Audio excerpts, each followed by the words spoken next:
Are you constantly chasing happiness, only to find it slipping through your fingers? What if I told you that the key to lasting joy isn't what you think it is?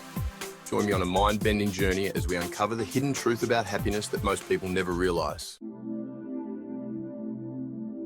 Have you ever caught yourself saying, I'll be happy when? Maybe it's when you get that promotion, find your soulmate, or buy your dream home. We've all been there, but what if I told you that this way of thinking is actually sabotaging your happiness? Stick around, because I'm about to reveal why this common belief is holding you back and what you can do about it. In the next few minutes, we're going to deep into the world of conditional happiness. It's a concept that's been silently shaping our lives, often without us even realizing it. But here's the kicker. Once you understand it, you'll never look at happiness the same way again. Now, you might be wondering, what exactly is conditional happiness? Well, it's the belief that we can only be happy when certain conditions are met. It's like putting your joy on layaway, telling yourself you'll be happy once you achieve X, Y, or Z. But here's the million-dollar question. Does it actually work? To answer that, we need to take a step back and look at where this idea comes from. Believe it or not, it's deeply rooted in our psychology and culture. From a young age, we're bombarded with messages that tie our worth and happiness to external achievements. Remember those gold stars in elementary school? Yeah, that's where it all began.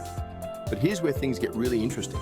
Studies have shown that even when people achieve their goals, the happiness boost is often short-lived. It's like a sugar rush. It feels great in the moment, but it quickly fades, leaving you craving more. So why do we keep falling into this trap? The answer lies in our brain's reward system. When we achieve something, our brain releases dopamine, the feel-good neurotransmitter. It's nature's way of encouraging us to pursue goals. But here's the catch. Our brain quickly adapts, and we need bigger and better achievements to get the same high. This is where the concept of the hedonic treadmill comes in. It's the idea that no matter what happens to us, good or bad, we tend to return to a relatively stable level of happiness. So even if you win the lottery, after the initial excitement wears off, you'll likely settle back to your baseline level of happiness.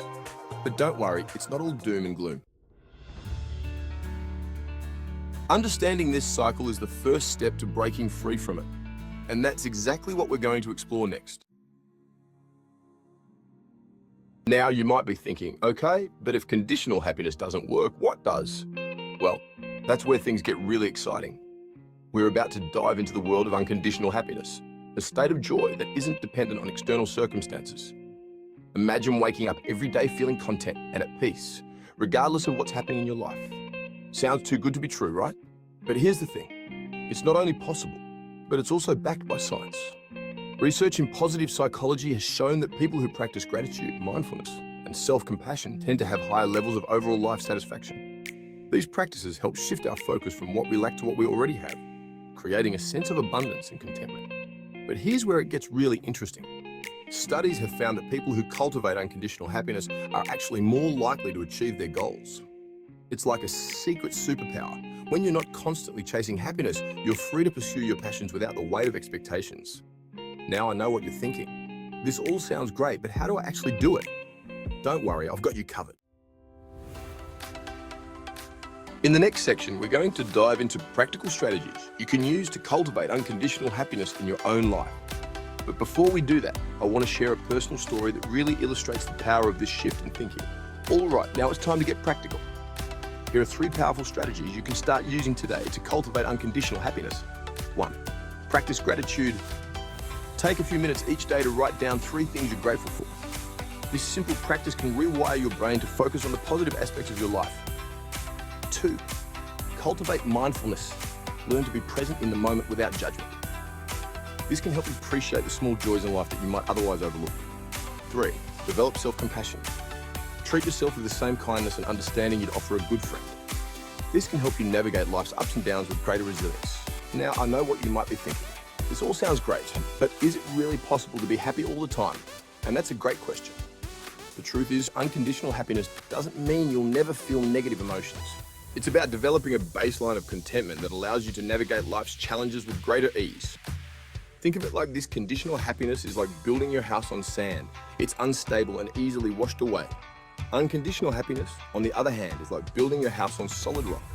It provides a stable foundation that can weather any storm.